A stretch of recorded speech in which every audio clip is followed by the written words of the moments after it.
What a very good morning. This is Oluyole 98.5 FM on the stables of the Broadcasting Corporation of Oyo State. Welcome you to Conversation. Well, this Thursday morning, the 27th day in the month of August 2026.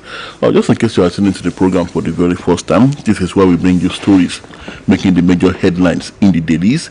We do our best to give you top-notch analysis. In due course, we get to open the phone lines. We invite you to be a part of the flow, our little talk shop, as we like to call it. Together, we try to make sense of, understand, and discern those major events unfolding around our country, our nation, and our world. Mondays to Saturdays, except Sundays, we are here, and that is what we do on Conversation. And that's why the program is called Conversation, and it's our thoughts, views, and opinions. What you will be hearing from us as presenters and analysts, not the corporate views of the Broadcasting Corporation of Oyo State. And of course, we are networking on Okeogun FM 96.3. That's our sister station in Alaga in the Okeogun of the state. Agility FM, Gambari, Ogumosho on the 92.1 FM dial. No one beats our reach. All over this great state, we are there. Beyond the state, we are there. Beyond the shores of Nigeria, just latch on via the social media platform, Facebook, precisely at BCOS, and you are on to Conversation. Once again, wherever you are listening across the world, you are welcome. My name is Tola Teriban. And of course, my name is Bimbo Akombi. You're very much welcome to Conversation on Oluyole FM 98.5 rather in the city of Ibadan. And of course, yes, like Tola said, he explained it all. And of course, again, live streaming Oluyole 98.5. You'll meet us there. Yes, stories making the rounds across the country from the dailies this morning. The Tribune is here, the Punch is here, and the Nation is here. And of course, our major banner headline before me this morning, on the proposed ranching scheme of the federal government, the set solution to the problem of killer herders and farmers' conflicts. Deliberately, I said killer herders. Now, it says that Southern Middle Belt leaders to federal government drop proposed ranching scheme for FCT, Plateau for other states. And the riders demand full disclosure of ranching sites, legal instruments, seek answers on size of land, ownership structure, funding sources, and one on consequences of seizing community lands. Okay, let's take a few excerpts from the story. The Southern and Middle Belt Leaders Forum, SNBLF, has rejected the federal government's proposed pilot ranching scheme in Nasarawa, Plateau, Benue, Southern Kaduna, Taraba states, and the Federal Capital Territory, FCT, describing it as an attempt to take over lands belonging to ethnic communities. The group also demanded full disclosure of the proposed ranching sites, legal instruments for their acquisition, ownership structure, beneficiaries, size of the lands involved, and sources of funding.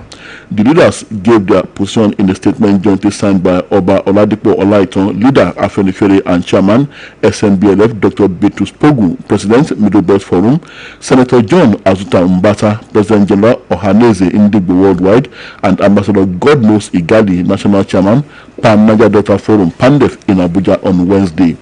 The SNBLF said it was alarmed by the audacious attempt by the federal government to take over lands belonging to ethnic communities in the Middle Belt under a spurious pilot scheme being introduced in the name of a new national livestock policy. The leaders questioned why the proposed scheme was concentrated largely in the Middle Belt despite the availability of vast expanses of sparsely populated and unused land in parts of the far north, arguing that the region should provide land for grazing reserves. And then it says, and I quote him, "It is striking that this experience is being concentrated almost entirely in the Middle Belt, despite the vast expanse of sparsely populated and unused land available in many parts of the far north, where Fulani emirs dominate most of the lands," they said. So you see, Bimbo, one thing that is very clear here is that the federal government is embarking, well, the SNBL they described as an audacious move. And indeed it is audacious because it is very obvious that the people of those communities, the people of those states are not being carried along, even not in the very least. They are not being consulted at all, and their input does not matter to the federal government, to the authorities. And I wonder, why do we continue to do things this way? Why our leaders like this? Why this kind of crass irresponsibility on the part of the nation's leaders? And I don't have any regrets about saying this. Yes, ranching could indeed be the solution, but why are you not carrying the people whose lands, who are going to host these schemes? Why are you not carrying them along? Despite the fact that you know what has been on the ground all the while, people are not happy with this. And only if we want to deceive ourselves, the cattle trade, the herding trade, is dominated by a particular ethnic nationality.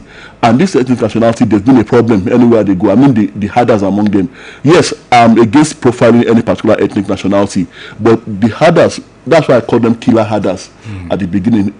It is very clear that there's been a problem anywhere they go. And as we speak, Benue, Plateau, the entire Middle Belt, the communities are not very happy with these people. You have not solved that problem. You have not resolved the crisis between them.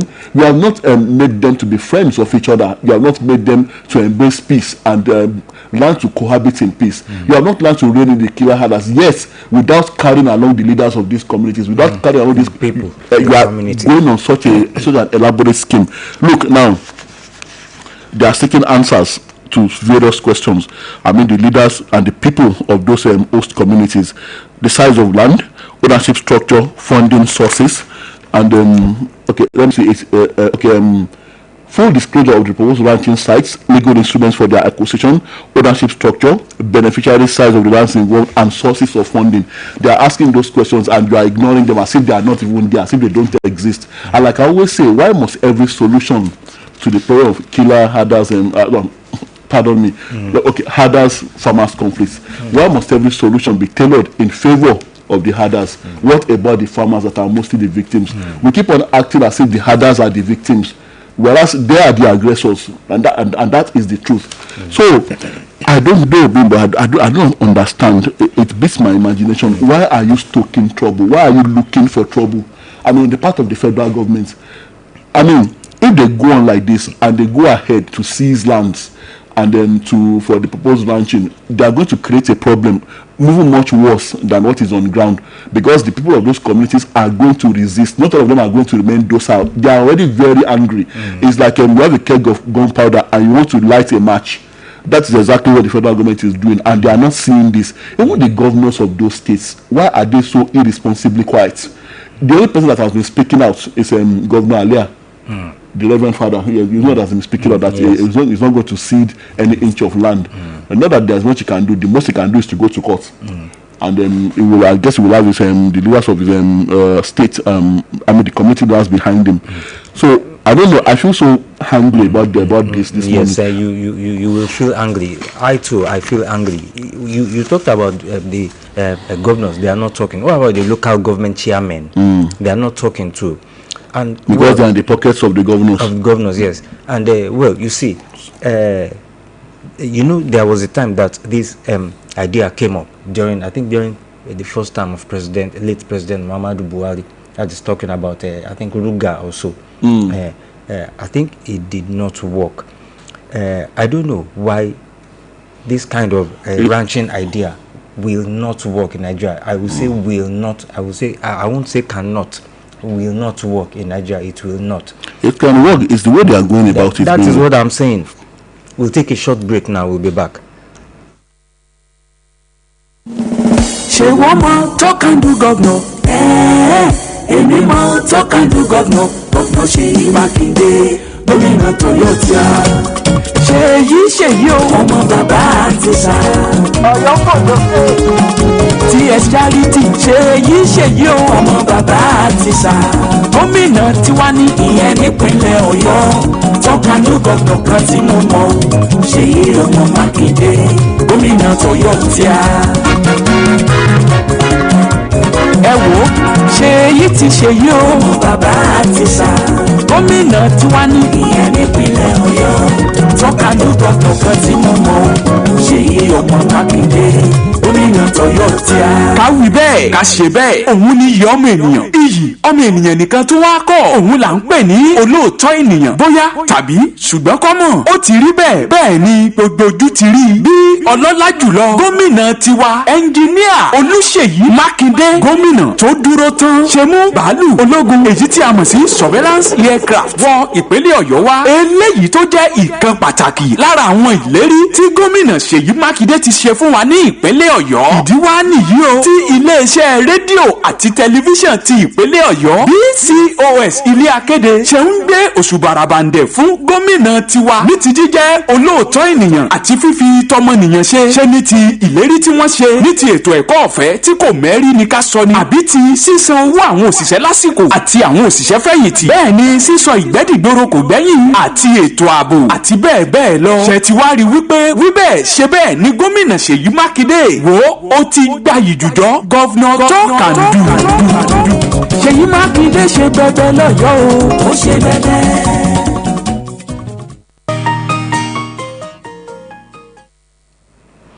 All right, we're back at the still conversation on Oluyole 98.5 FM. Yes, so we were still talking about this ranching issue. Yes, like we said, ranching, I said it will not work. You said it depends on how the government goes about it. Which government will go about it the right way? Which politician, which leader will go about it?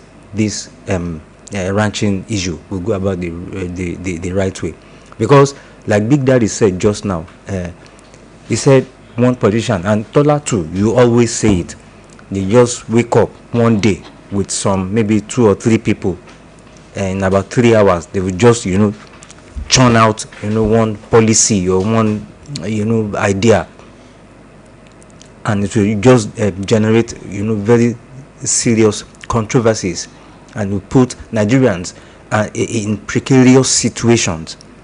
So how will the ranching issue, how will it work? It had come up a long time before, during the late former President Buhari. It did not work. So why will it work now? Now the issue of land, season lands, I don't know.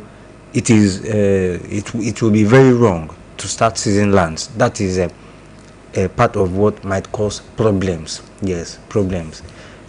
And while not consulting the communities, the host communities. So it is the host communities, along with those, I think maybe committees also, that will, now let us arrange some areas. Then let us just constitute them, and maybe they'll give them some token also or whatever. But they will not do that. It must not be a token. They are coming to do business. Mm-hmm. So it must be on the terms, 80%, at least 80% of the terms and conditions of the host communities. And obviously, if they had carried them along, they won't be asking all these questions. So obviously, they don't care what they think. Yes, and that is because they believe Ijoba Lonile. And then they have the right to seize anything. It doesn't matter whose land it is. That's what the late ex-President Buhari told Donald Trump when he went visit. And when he left, of course, Mr. Trump decided to describe him as a lifeless president. I don't know if that was also one of the reasons Mr. Trump said that, because the things he was saying were not making much sense to Mr. Donald Trump. He said that he was talking about delineation of grazing routes, old grazing routes existing as far back as the 1960s. And he said it doesn't matter whose farm it is, that they were going to open the old grazing routes. So if, like I always say, an institution like BCOS is along the way of the grazing routes, so they'll just bring bulldozers and roll BCOS over, and then so that the cows can graze, like constructing roads.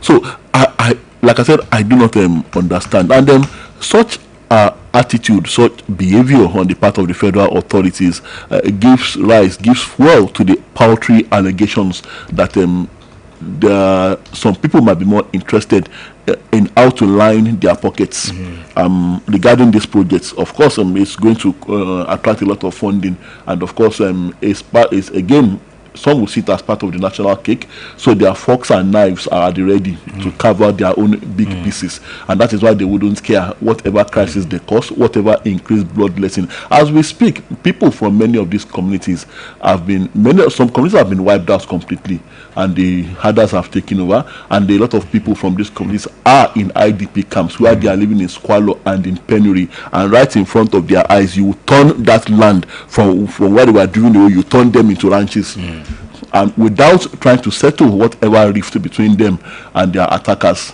Oh, really? And like they said, why not stay where they came from, where many of them came from? There are vast expanses of land.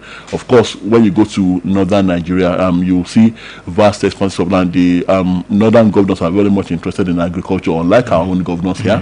And you see vast greenery, mass irrigation. So, and another question I've always asked Bimbo is that why would the others not drive their cattle into those farms in northern Nigeria, those vast expanses of land where you see greenery, where you see vast irrigation taking place and crops growing? They are presently the north, despite the crisis they are going through, crisis of insecurity, security threats, yet they are still at the top of the food chain. If they decide to stop sending food down here, of course we know there will be a problem. So if that is happening in northern Nigeria, mass irrigation, mass investments in agriculture, why are the cows not being driven into the farms in northern Nigeria? You begin to ask those questions, but they will leave northern Nigeria and come all the way here to come and destroy people's farms and start telling you that they own everything. So I do not know. I don't want to be playing the ethnic court this time around, Bimbo. But then what the federal government is doing, I think, is very, very, very wrong. And I think more people, aside from the people of the affected communities, should begin to speak out. Yes, I'm not condemning ranching. It is the way to go. But then how you do it also matters. You don't just tell the people there, the people of those host communities, that they are not, that they do not matter, or you just wish them away, or you pretend as if they don't exist. Well, ranching, like I said, it will not work. I'm not so pessimistic, but the way they carry it out, or they will carry it out, like you said, the way they will go about it, I don't know. It has been laid down now. They want to just take a step and wish the views and opinions of the communities, those communities and the people away. It is not done like that. It is not. How can you just come inside my house and you say you want to dig a well or sink a bore without me knowing about it? I'm pass a pipe from your bore, from inside your house into my own house. It is not possible.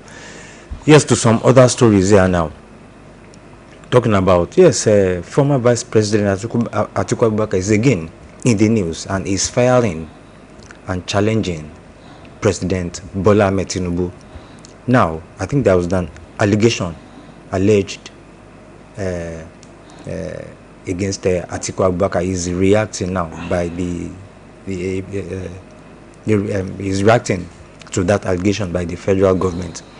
The former Vice President Atiku Abubakar challenged the federal government to investigate and prosecute him if it has evidence linking him to the alleged $16 billion power expenditure while in office. And Atiku, the presidential candidate of the African Democratic Congress, accused the President Bola Tinubu-led government of recycling old allegations to divert attention from questions over the use of revenues saved from petrol subsidy removal. And Atiku, in a statement on Wednesday, issued by his senior special assistant on public communication, Frank Shaibu, said the resurfacing of allegations surrounding power sector projects, privatization, and public assets was an attempt to shift public attention from the economic hardship confronting Nigerians. The Olusegun Obasanjo administration's power sector spending and commitments, commonly cited at about $16 billion, became the subject of a House of Representatives probe after his exit from office in 2007.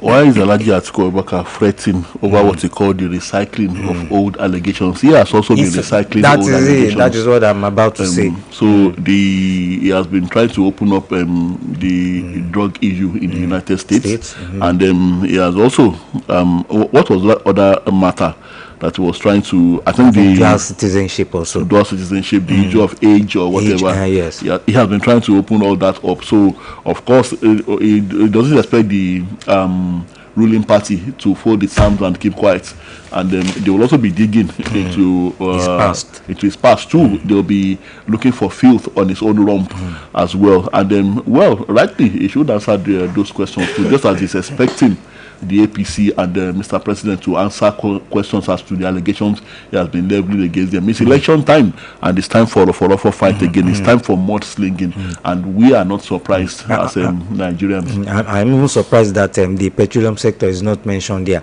I remember, at least it was during his tenure as vice president to former President Oluyole Obasanjo, that the turnaround maintenances came up for about 4 times with about billions of dollars. And nothing happened to those refineries. And as to his challenge that they should arrest and prosecute him if they have evidence, he knows that even if they have all the evidence in the world, he knows that is not going to happen because there will be uproar, and he knows that nobody will be arresting him at this time, because even ordinary Nigerians will say, how convenient at this time, it is because of the coming elections. So he knows that is not going to happen, so he can talk all he wants. They should. My own final summation, they should both go and sit down. The Nigerians will decide who is going to rule them. I'm not saying it cannot be either of them, but then Nigerians, like I said, will decide. Nigerians are wiser now. Yes. You cannot use anything to catch you. For me, my opinion here, I think Nigerians will in 2027 will be choosing the better between several evils. Yes. I don't think there is any good one among them. My opinion, you don't mean, but I said my your opinion. Yes.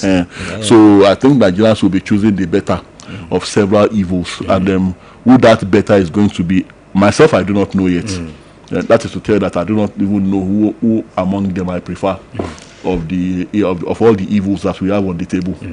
And meanwhile, in the meantime, he also cited some instances. In 2008, the Umaru Yar'Adua administration raised questions about expenditure on the power sector, with the allegation initially reported as about $11 billion before the figure became commonly cited as $16 billion.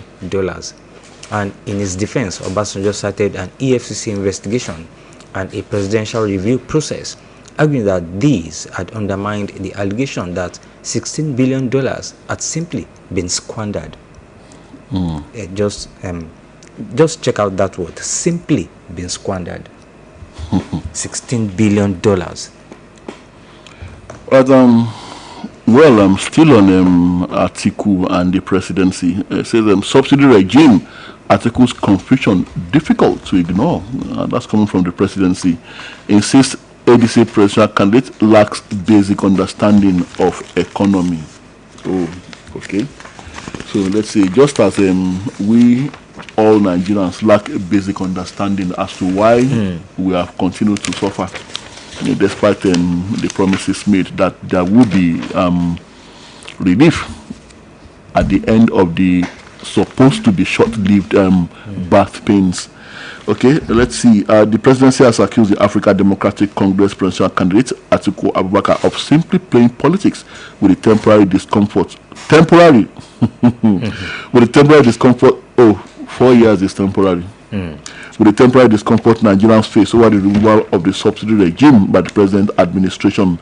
The presidency declaration is on the heels of contradictory remarks by media aides of the ADC presidential candidate. Paul Ibe, one of the spokespersons of Atiku Abubakar, has said petrol subsidy will be restored and later phased out if the ADC presidential candidate won the forthcoming general election, a position that was disclaimed by Frank Shaibu, another media aide of the former president, who said Atiku has never proposed restoring the import subsidy regime and subsequently removing it on some predetermined date. That is not his policy and should not be attributed to him. Responding to the glaring contradictions, Bayo Ononuga, special advisor to the President's Information and Strategy, in a statement noted that the varied submissions on subsidy regime by Atiku's aides is not merely a matter of semantics, it is serious policy contradiction. The presidency maintained that the ADC presidential candidate lacks understanding of the dynamics of the petroleum market. Now, people talking about these contradictory statements by the president's media aides, one saying that it will be subsidy will be restored and later phased out, and one saying that that is not the case, that it is not true, that the principal said it will restore subsidy and then phase it out at a predetermined date. Why do I have the feeling that the latter one is the one telling the truth? Mr. Paul Ibe, only just as a jump the gun, I believe is the one telling the truth. That is what this man actually intends, to fool us, to deceive us, to tell us that, okay, I've restored subsidy, and then through all the time that subsidy will be restored, we are not going to experience any significant relief, only for him to, and then through that period he will be telling us that, okay, no, I'm thinking along the line of the thought patterns of the average Nigerian politicians and their action pattern. Then he will now tell us that, okay, if we start complaining again, Shebi subsidy has been restored, why are things not getting better? We say, do we expect it to get better overnight? That of course it has to be a gradual process, that is not going to just suddenly crash like that until it will now restore, like Mr. Paul Ibe has said. So I believe that I want my opinion here, I want to think that Mr. Paul Ibe is actually the one telling the truth, and Mr. Frank Shaibu is the Goebbels, Goebbels, the propaganda chief in the Nazi regime under Adolf Hitler. So I guess he is the one, and he's also was this Snowball in Animal Farm now that was in charge of information for the pig regime in Animal Farm by George Orwell. So I do not think this man is being sincere. I mean, Haji Atiku Abubakar is just trying for the sake of winning the election. That's why he's saying what he's saying. Like I said, again, my opinion, for the opt-in time. That was what a politician, and I think was it President Tinubu, yes, one of President Tinubu's aides, and we had said it. They had also said it earlier that he is a desperate man. But at all costs, he wants to be president of the country. He wants power at all costs. But I don't know. Like you always say, it is the people that will decide. And they'll be in for surprises. If they still think that we are pawns on their chessboard, they'll be in for surprises in 2027. Yes, we are being forced to choose between the better between several evils. But like I said, but like I always say, may the best man win. Well, not the most evil man, but the best man of the evil men. Now, the statements read again further in the presidency's statement. The latest comments by former Vice President Atiku Abubakar on petrol subsidy raises a fundamental question. Is he seriously proposing an economic policy, or is he simply playing politics with the temporary discomfort Nigerians face?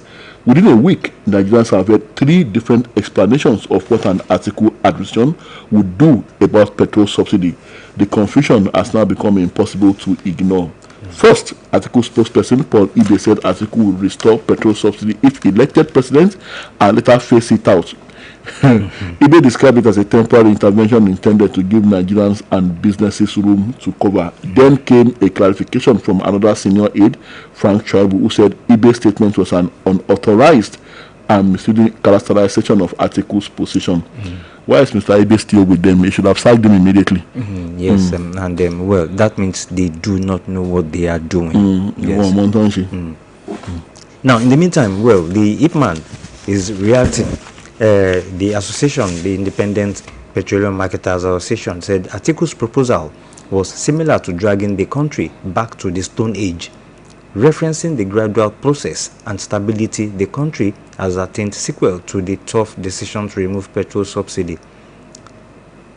Ipman said restoring petrol subsidy would stifle investments in the midstream and downstream sectors of the oil and gas industry, while generally undermining the much applauded macroeconomic balance and the country is enjoying now. You see, Ipman too, they are kind of playing politics here. They are comfortable. Yes. Comfortable, yes. And that's a gradual process and stability of the country. And like I said, it's been almost 4 years now. It's getting to twilight, and yet they are still saying that this is temporary discomfort. to me, the discomfort looks like it's becoming permanent. And it doesn't look as if anything is going to change very soon. On paper, to the politicians and the economists, things are getting better. But Nigerians will only agree with you that things are getting better when they can feel the end of that discomfort in their daily and individual lives. Yes. And if that doesn't matter to a government, then I think there's a problem. All right, this one says federal government inaugurates committee on national threat assessment, 5-year defense plan. Ribadu Musa service chiefs make list. Committee gets 90 days to submit documents. Well, a 5-year defense plan. That sounds to me like it's going to take another 5 years for us to solve the problem of insecurity. And well, a long-term plan, while every day innocent blood is being used to wet our lands across the country. The federal government has inaugurated the Presidential Committee on the National Threat Assessment and 5-year Strategic Defense Operational Plan with a mandate to produce strategic documents within 90 days for President Bola Tinubu's consideration. Again, like I said, long-term plans, not anything significant to solve the immediate challenge, which is that of internal security. Yes, defense. We are talking about defense, and we could also be under external threats. But then, what is happening internally, including the fact that we're also killing ourselves, aside the fact that we are being, people are also being killed by bloodsuckers who have been brought in from outside by unscrupulous politicians. Well, the committee will be coordinated and supported by the Office of the Special Advisor to the President on Homeland Security, Major General Adeyinka Adema A. Famadewa, retired. Its members, well, there's a long list of members here. And Secretary to the Government of the Federation, Senator George Akume, gave the charge on Wednesday during the inauguration of the committee, urging the members to approach the assignment with the highest degree of professionalism, objectivity, urgency, and patriotism. Why am I not impressed? Okay, okay. Now, this one. Operatives trace 3.5 billion cryptocurrency proceeds. Arrest suspects. 3.5 billion bimbo cryptocurrency proceeds. And okay, it says. Okay, I'm trying to look. Okay, it's on inside pages of the Nigerian Tribune this morning. Okay. Operatives of the Nigeria Police Force National Cybercrime Center, NPF-NCC, have arrested several suspects linked to sophisticated cybercrime operations in another success against fraudulent incidents. The crime operations include a business email compromise (BEC) syndicate with more than 2.5 million victims' email logs across over 50 countries, an international investment fraud and money laundering network that allegedly moved more than 3.6 billion naira through cryptocurrency, as well as cases involving sextortion, identity theft, police impersonation, and fraud. The police should go a step further and also see if they are involved in terrorism funding. Yes. Now, this one here, you remember when the federal government introduced the, following the increase in prices of petrol, most especially, diesel too was on the high side and still on the high side. The federal government introduced the compressed natural gas, vehicles, that maybe yes, it will kind of alleviate the sufferings of the masses. Talking about transportation here, well, Nigerians tried it. Nigeria, the federal government tried it, and well, it worked. Maybe it is still working to some extent because there are still some CNG gases, CNG vehicles on ground. But the number of the stations where they will refill are not too many. Yes. Now, the federal government is embarking on another step here, talking about electric vehicles. Electric vehicles. Yes, we know electric vehicles, they are common in China, common even in the United States, even in UK and some other countries. And now the federal government is trying it out here. All those countries I mentioned, there have been steps. There have been facilities on ground for recharging all those vehicles, and designated routes that all those vehicles will move around. But I don't know how this will work here. Maybe, well, I've not been there. I'm just seeing the story right here in front of me from The Nation. The federal government begun deploying 100 electric mass transit buses for federal civil servants. It has also taken delivery of the first batch of electric vehicles promised to workers as part of a broader push to cut transportation costs and promote cleaner energy use across the country. The first batch of 37 buses was commissioned yesterday at Eagle Square, Abuja, by the head of the Civil Service of the Federation, Mrs. Didi Esther Wilson-Jack, under the Federal Civil Service Electric Mass Transit Program. The initiative, approved by the Federal Executive Council (FEC) under the Renewed Hope Mass Transit Scheme, is meant to provide federal workers with safer, more affordable and reliable transportation along designated routes within the Federal Capital Territory. And separately, the Director General, National Automotive Design and Development Council, Oluyole Joseph Oshanikmi, who disclosed that the government are taking delivery of the first batch of EVs promised to civil servants, described it as the beginning of a wider rollout under the administration's Clean Energy Transportation Drive. But what I'm saying here is, yes, it is not bad that they have rolled out these vehicles. How will they be maybe refueled, or how will their movement routes be? The electricity that will charge them, I know they will be charged. Yes, they will always be charged at some point. Are they available? Are they on ground? Well, I believe they would have taken care of all that. And those vehicles, remember, they would have been built for the peculiarities of the Nigerian situation, Nigerian system.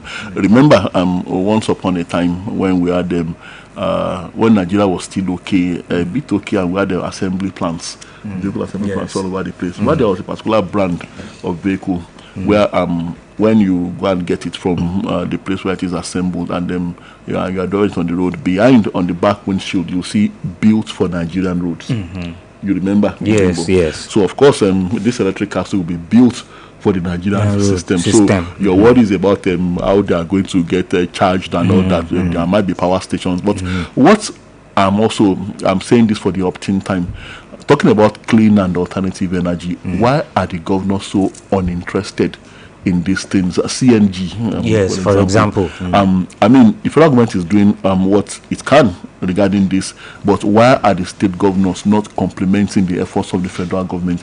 They should have their own replica at the state levels. That will be an initiative of each of the individual states. They could partner. Of course, there are 1,000,001 multinationals and corporate organizations from outside the country that they could partner with in this initiative. As to the question as to why they are not interested, I do not know. The most you would see in many states is one private company coming in and requesting that okay, we want to have a CNG plant, but for the state government itself to actually say okay, we want to do this on an elaborate scale, it doesn't seem as if any of the governors, like I said, is interested in this. Even the fueling of the CNG, stations. Now, some governors should, have, a major portion of how these vehicles should be fueled. And, it is all these private, these independent petroleum stations that are, building these compressed natural gas refueling points here and there. And let's say if we have more of them and we have more vehicles using this, things could certainly begin to get better gradually. Okay, a few more headlines here. U.S. suspends immigrant visa applications as Trump tightens immigration rules. And visit Ekiti to see deplorable Ado Abuad Ijon Road, Afebaola writes President Tinubu. And then, still talking, it looks like it is the season of promises coming from the politicians here, and the energy sector, petroleum sector to be specific, is very much in focus. The Accord Party also making its own promise here.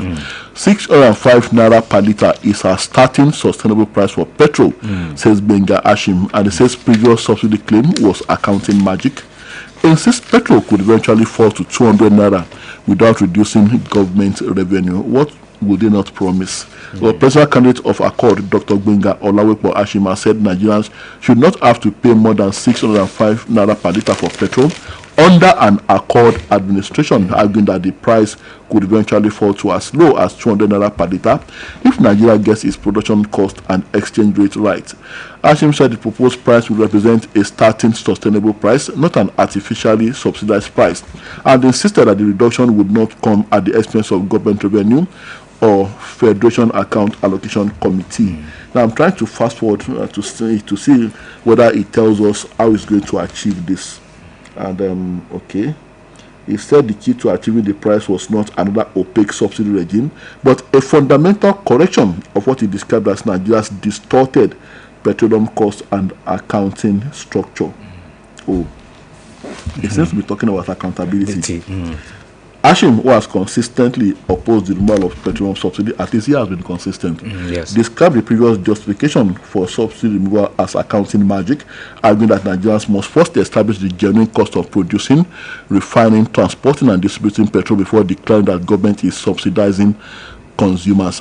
Have you also found all that out before making this promise? Nigerians, and especially social media, does not forget you've made these promises, and then perchance you win the elections, Nigerians are going to hold you accountable to your promises. Yes, well, Tola, before we open the lines, this sad story here again: insecurity, abductions. Gunmen killed 8 travelers and abducted 8 others after attacking 2 commercial vehicles along the Gusau-Funtua Federal Highway in Tafe, local government area of Zamfara State. And the spokesperson for the State Police Command DSP Yazid Abubakar, who confirmed the attack and killings in a statement obtained by the Punch Metro on Wednesday, said 17 bandits were killed during an exchange of fire with security operatives. And he noted that the casualties occurred after a swift response by the police to a coordinated attack by a large group of armed bandits along the Gusau-Funtua Federal Highway near Unguwa Chida Village, Tafe local government area at about 4:05 p.m. on Tuesday. And the statement said, well, just described how the bandits operated. The armed bandits, heavily armed, had blocked the highway and opened indiscriminate fire on motorists and passengers. But if 17 of the bandits were neutralized, how come 8 passengers were killed, 8 were still abducted? Let's open the phone lines. 070-5555-1985. That's the number to call. Hello, good morning. Good morning. Good to have you, Mr. Ojo Michael. Yes, the issue of this ranching. Why is the federal government so interested in this thing? I think maybe most of the like Mr. relatives, you think that most of them are owner of this cow. So I think what if you want to do a business like this, a cow business, I think you should make provision. So why are they doing all these things? So to me, they should suspend it. They should forget about it. You want to make business, make provision for your business. That is that to me. And 2, on the issue of subsidy or no subsidy, and that election is coming. Let one of them coming up with their promises. Nigeria and Western. God bless you.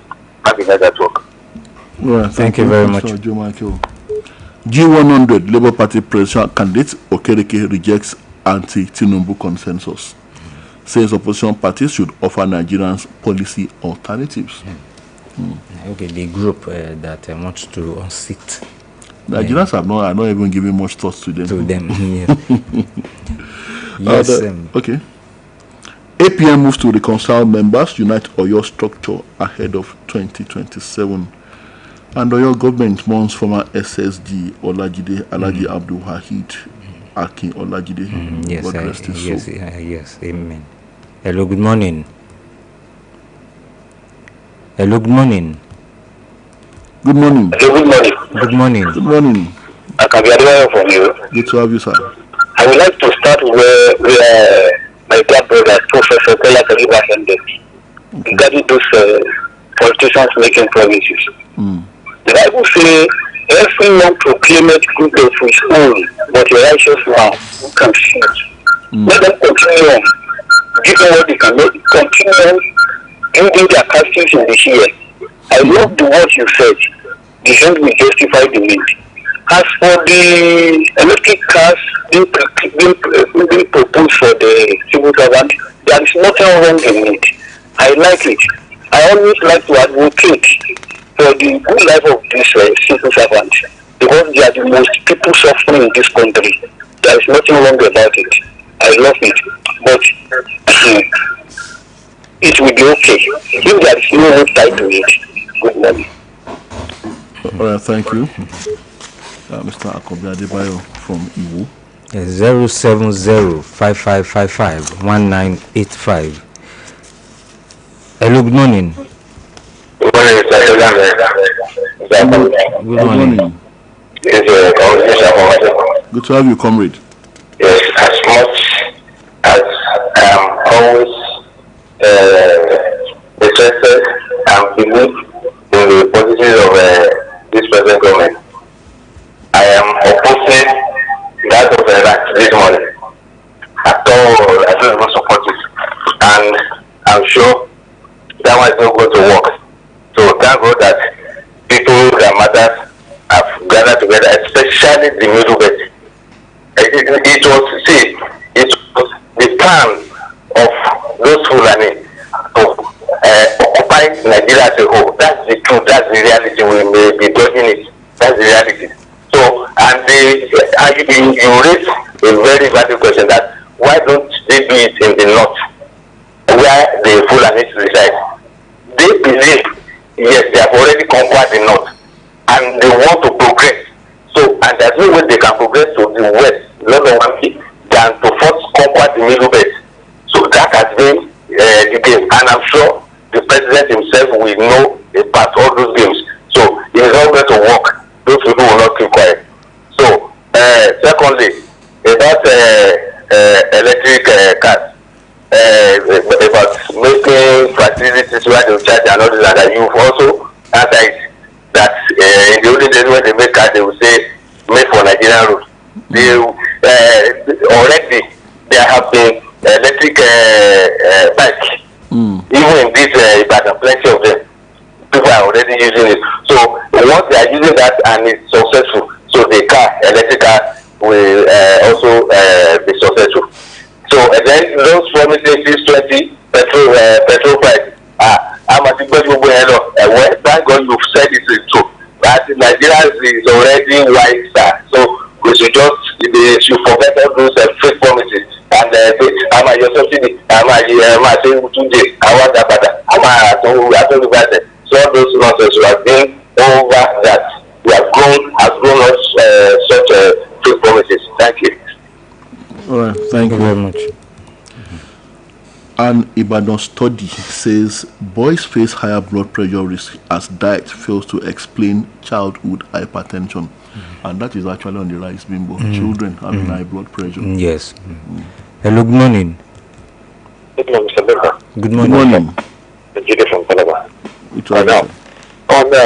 People should not blame anybody who is against paying subsidy and those who are even in payment of subsidy. Reason being that we don't really have adequate debate, quality debate going to elections in this country.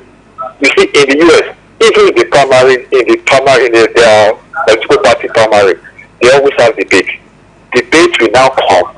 After the debate, that I think they used to actually debate in the Republican and the Democratic parties. After the debate, all the candidates will have debate. Then they will select among the primary. How will they do the primary? Another debate will now come, the major debate between the presidential candidates. And the debate will not be one. I think it will be two. Then there will be town planning the conversation between seasoned journalists and experts and the presidential aspirant. That is when you know government policies. That's the reason why Trump won. That's just the news media in the US, those who don't like him might not be saying that. But that's the reason he won, because he was able to convince some core Americans of what his programs are. So, Nigeria, please, they should, these people will not come for the debate. Let us have a rigorous debate with experts. Those who say they are not going to remove subsidy. Yes, they might have their, there are some economic experts who just ask the question and they will answer. So can be constructively. And those who are saying it's big, they know from there you will know who is a cheap up there. You know, but not that somebody will just come and be, because we are used to ethnicity and religion biases and all that. Some people you went there like if it's already go from. So we don't based on sentiment in this country, not on what is in their head. So let us test about but I doubt that anyway. Then on this of the Baba Kewi that died. I wanted to call yesterday, but I could not get it. And it's supposed that may so rest in peace. But I would love to employ the Minister of Information for your state and Osun State. They should try and do something for them, and maybe a program. I mean, that man should be honored because that man shaped our childhood. Yes, thank you very much. So thank you. Thank you. Maybe you are referring to the Ministry of Culture. Culture and tourism. Hello, good morning. Hello, good morning. Good morning. It's Dr. Oluyole from Lagos. Good to have you, sir.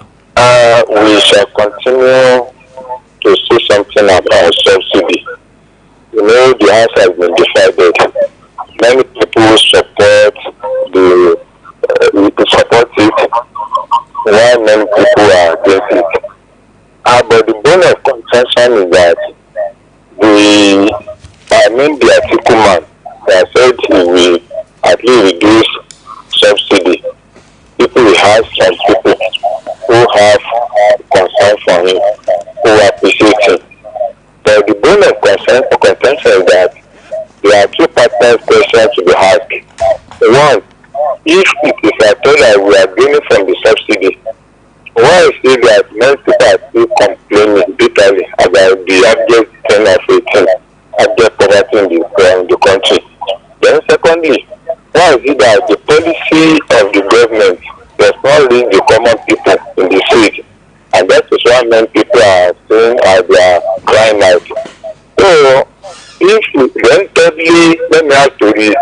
Why is it that we now continue to borrow? So all these questions should be asked and we should be answered. Thank you very much. But the union is that come 2027, Nigeria will know who to vote for. Yes, thank you very much. And I believe democracy is moving. Because if you cannot even confess and convince people, it is what we do for the people. All right, thank you, Dr. Oluyole. I guess you made your point. Check your time is 7:30 and we have to go. Been an interesting time on conversation. We'll be back same time tomorrow morning, God willing. My name is Tola Teriba. And my name is Bimbo Akombi. Thank you very much for listening. Enjoy your day. And Sports Tidbits is next. She woman talk and do governor. Any man talk and do governor. Governor Ṣèyí Mákindé, gómìnà Toyota. Ṣèyí o ọmọ bàbá àti sá. Ọ̀yọ́ pọ̀ lókè. TS Charity Ṣèyí o ọmọ bàbá àti sá. Gómìnà tiwa ní ìyẹn nípínlẹ̀ Ọ̀yọ́. Tọ́kànú gọ́vnọ̀ kan tí mo mọ̀. Ṣèyí ọmọ Mákindé, gómìnà Toyota.